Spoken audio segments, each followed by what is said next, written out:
Hi, my name is Coldbeer and let's start with Chivalry 2. You can hack and slash in this game for free this whole weekend. Here you'll try to dominate massive 64-player battlefields, catapults tear the earth apart as you lay siege to castles, set fire to villages and slaughter filthy peasants. Also, a fully featured mounted combat system will make you feel like a true knight, and that includes the ability to trample your foes, land devastating front or rear horse kicks, unhorse your opponent with lance and engage in deep melee combat with grounded or mounted opponents. People on Steam are talking that this game is extremely fun, but if you are a crybaby, better avoid it. Chivalry 2 will make you fight more experienced players than you, and you will pathetically die over and over again. But keep in mind that with time you will get better and you become the one slaying noobs left and right. Just seriously, don't expect other players not to know how to disassemble your puny and soft body to pieces when you play it for the first 2 days or so. Game has very positive review score left by more than 70,000 players, so I think it's safe for you to give it a try, keeping in mind all the warnings I stated before. The Hunter, Call of the Wild. Another game that you can try for free this whole weekend. Here you will be able to kill some innocent bears, deers and other animals with ears. Honestly, I'm against hunting for pleasure. Not because I pity the animals, I am a meat eater after all, but I think that forests and everything in them must belong to the general population so everyone could enjoy them. Also, killing for sport is bad for morale for the rest of the population. Despite that, I love this game. It's a game you can kill as many deers and other animals as you want and nobody will be hurt, physically or morally. Eradicate every single 4 or 2-legged creature you can find, if you can. Honestly, to hunt something here is really difficult. It's probably similar as it would be in real life. How many times in your life you walked in the forest and saw actual animals? I can probably count those encounters on the fingers on my left hand alone. And it's a normal hand, 5 fingers. The hunter will test your patience without any hesitation. You may walk around for an hour and fail to even see anything huntable. It's a great game, try it while it's free. Warhammer 40k Chaos Gate Daemonhunters. A nice game for turn-based game lovers. You'll lead humanity's greatest weapons, the Grey Knights, against the corrupting forces of chaos in this brutal and fast-paced RPG. Yeah, somehow turn-based can be fast-paced as well. So here you will root out and put a stop to an insidious plot to infect the galaxy with the Bloom, an intergalactic cosmic plague capable of rotting worlds into oblivion. Armored in fate, shielded by devotion, your company's very existence is rooted in mystery, and forced with mind wipes and executions. You'll experience life in the 41st millennium and follow the journey of these elite warriors in a narrative-driven gameplay. People on Steam are talking that here Doom Eternal meets XCOM, and that is beautiful. Death Stranding.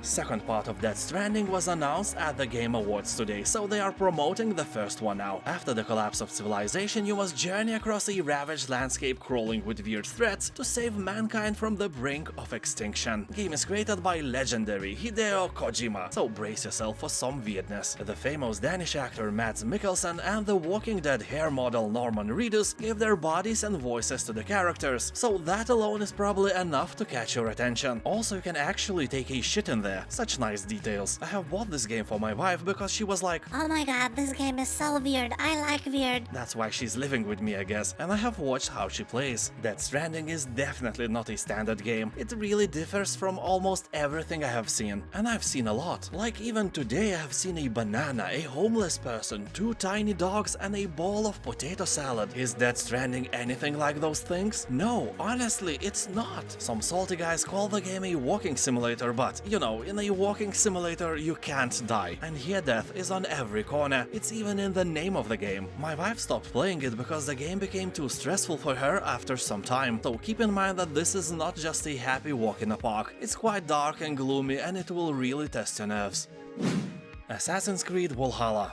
Players on Steam are buying the game just to leave a bad review because it doesn't have Steam achievements. Well, for me achievements are absolutely useless stuff, but if you actually care for them, avoid the game. And if you don't, it's a great price and also occasion to obtain Valhalla on Steam. It has been an Epic exclusive for a long time, so here you will lead epic Viking raids against Saxon troops and fortresses, dual-wield powerful weapons and relive the visceral fighting style of the Vikings and shape the growth of your character with each choice and carved path to glory. Explore a Dark Age open world from the shores of Norway to the kingdoms of England. The game itself is set in a low fantasy world, meaning that you will get beaten not only by puny humans but also by several Nordic godlike creatures and deities. The game is really fun, just be sure that you have a gamepad. Jurassic World Evolution 2. You can build your very own Jurassic Park just like in the first part, but a bit more beautiful and a bit better. You know that number at the end of the game's name has to mean something, and it means more species of dinosaurs as well, like at least 2. So at first it's all about fun, interesting creatures and happy customers until some brown substance from the bottom of Stegosaurus hits the fan. And by that I mean that life finds the way, and by life I mean death. You may think that the raptors will escape the cage and will start feasting on your customers, but reality is way more cruel. There's almost no way that the first human eaten in your beautiful park by Raptor will be just a terrible accident. You know, the fault of cheap fence or stupid worker forgetting to close the gates. Nah, it will be you. You will save the game and then let the creatures go, because after a while you will get bored and only blood can entertain you. Celeste.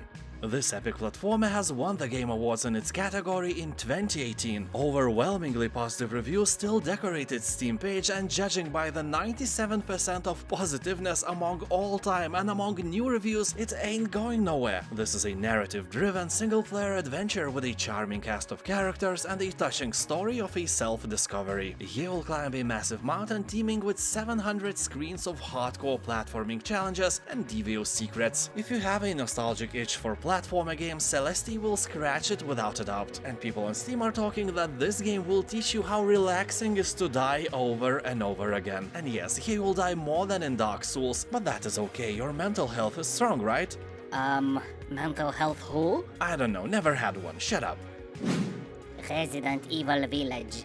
Village's story is set a few years after the events in Resident Evil 7. The all-new storyline begins when a man and his wife start living peacefully in a new location, free from the past nightmares and horrors. And just as they are building their new life together, you know, stuff happens. Otherwise, it would be a love story, not a fantasy story with horror elements. Village is one of the coolest games ever, with an atmosphere creepier than your neighbor-in-law. Wait, what? That exists? I don't know, I hope not. Also, this game is not a pure horror game as you can imagine. It's really not that scary, it's just creepy. And overwhelmingly positive reviews are here for a reason. The game is fantastic. Dorfromantik.